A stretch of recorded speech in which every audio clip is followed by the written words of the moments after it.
Assalamualaikum warahmatullahi wabarakatuh. Perkenalkan, nama saya Jumardin dengan NIM 19650027. Pada video ini, saya akan mereview materi rekayasa perangkat lunak atau software engineering. Sejarah software engineering. Istilah software engineering digunakan pertama kali pada akhir 1950-an dan awal 1960-an. Saat itu masih dapat perdebatan tajam mengenai aspek engineering dari perkembangan perangkat lunak. Di tahun 1950, 1968, dan 1969, Komite SES NATO mensponsori dua konferensi tentang rekayasa perangkat lunak yang memberikan dampak kuat terhadap perkembangan rekayasa perangkat lunak. Pengertian dasar. Pengertian RPL sendiri adalah suatu disiplin ilmu yang membahas semua aspek produksi perangkat lunak, mulai dari tahap awal yaitu analisa kebutuhan pengguna, menentukan spesifikasi dari kebutuhan pengguna, desain, pengkodean, pengujian, sampai pemeliharaan sistem setelah digunakan.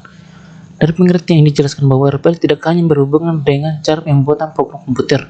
Pernyataan semua aspek produksi pada pengertian sebelumnya mempunyai arti semua hal yang berhubungan dengan proses produksi seperti manajemen proyek, menentukan prosedur, anggaran, biaya, metode, jadwal, kualitas, sampai dengan pelatihan pengguna merupakan bagian dari RPL. Perangkat lunak atau software.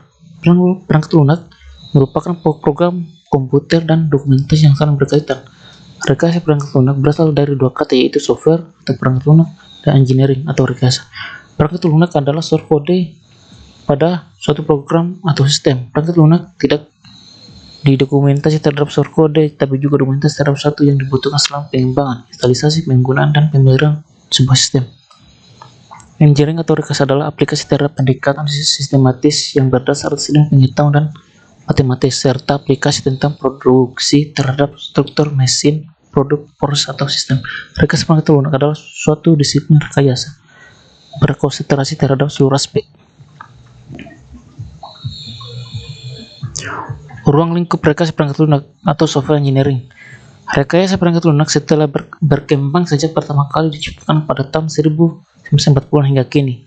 Fokus utama perkembangannya adalah untuk mengembangkan praktek dan teknologi untuk meningkatkan produktivitas para praktisi pengembangan perangkat lunak dan kualitas tinggi yang dapat digunakan oleh pemakai. Ruang lingkup rekayasa perangkat lunak, software engineering.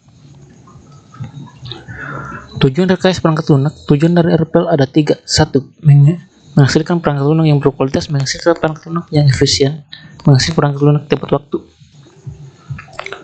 Faktor-faktor yang melatar belakang munculnya RPL: ketidakmampuan organisasi memproduksi waktu, usaha, dan biaya untuk membangun perangkat lunak, perubahan nisbah atau rasio biaya perangkat keras terhadap harga perangkat lunak, kemajuan perangkat lunak, kemajuan dalam teknik pembuatan perangkat lunak, tuntutan yang lebih tinggi terhadap jumlah perangkat lunak, tuntutan yang lebih tinggi terhadap mutu perangkat lunak, peningkatan peran pemeliharaan.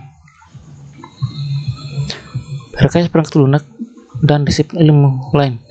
Cakupan ruang lingkup yang cukup luas membuat RPL sangat terkait dengan disiplin dengan bidang ilmu lain, tidak saja sebagian bidang dalam disiplin ilmu komputer, namun dengan beberapa disiplin ilmu lain di luar ilmu komputer.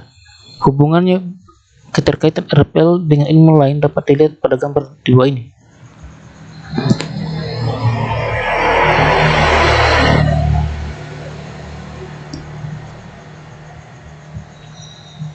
Terkait perangkat lunak dan disiplin ilmu lain.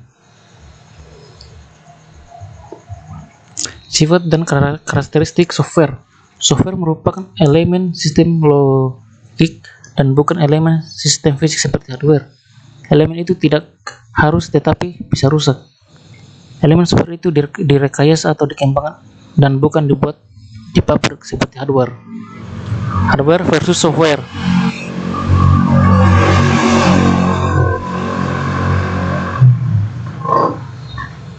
Tipe-tipe software. Sistem software sekumpulan program yang ditulis untuk melayani atau menunjang program lainnya seperti compiler, editor, utility, sistem operasi, driver, dan proses telekomunikasi. aplikasi dan software. Program alone yang digunakan untuk menyelesaikan kebutuhan bisnis tertentu seperti aplikasi untuk memfasilitasi kegiatan bisnis atas pembuatan keputusan teknik atau manajemen.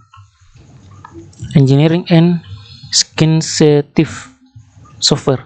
Software yang dicirikan dengan algoritma numerik, aplikasinya berkisar dari astronomi sampai vulkanologi, analisis otomotif sampai dinamika orbit ruang rekayasa.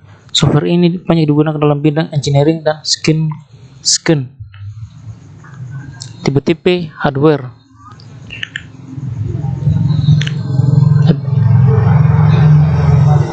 Sekian dari saya.